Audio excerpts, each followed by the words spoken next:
Hey guys, are you ready for some super good, super food? I'm Jasmin Queen and this is the Ingles table, where today we're diving into fall with a mouth-watering squash casserole with ham and onion. So to get started, I went to Ingles and I picked up all of these delicious ingredients. I have 2 tablespoons of butter melted in here and I'm cooking some andouille sausage right on top of it. It's been cooking for a few minutes now. Want to make sure that's pretty close to done, and now we're going to add some onion.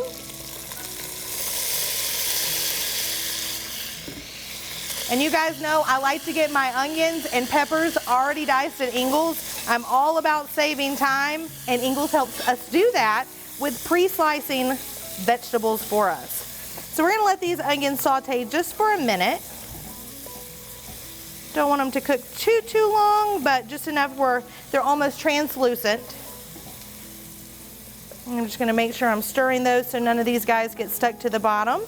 I'm cooking in a Dutch oven, but if you don't have one of these, that's okay. Just use a really big skillet, or you can use a large pot because we have quite a bit of squash to cook today. All right. Our sausage looks pretty done, our onions are looking good, so now it's time for us to add the squash. I've sliced these pretty thin. I learned the hard way that if they're too thick, it's gonna take a really long time to cook this, and we don't want that. So I just sliced these guys pretty thin so they'll cook. We wanna make sure they're evenly sliced. I'm just kinda spreading them apart and putting them in here. And I have, I don't know, maybe like 6 squash in this, but of course you can use more or less depending on how much you would like in here. And now we just want to stir this all up.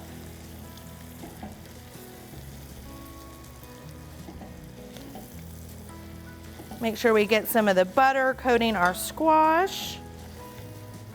And now what we're going to do is we're going to put a lid on this and we're going to let it cook for about 8 minutes, and we'll be right back. All right guys, it's been about 8 minutes, so let's check this out and see how our squash look. All right, they look good. It's time now, we're gonna add some red bell pepper and some green bell pepper. And we're going to bake this, so this doesn't have to be just totally done just because it's gonna go in the oven for about 25 minutes. So we just wanna stir this in just to get everything mixed up. We're going to add a pinch of sugar,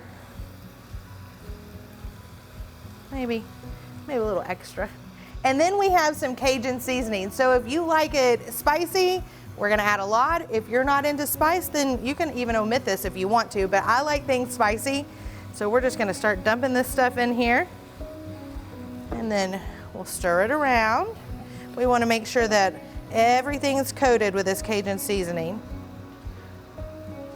And I'll tell you, if you are eating this around the holiday time and you have leftover ham, this would be really good with that. You could omit the sausage and put the ham in here instead, and that's gonna be a great side dish and something to do with the ham that maybe you didn't eat for your holiday meal.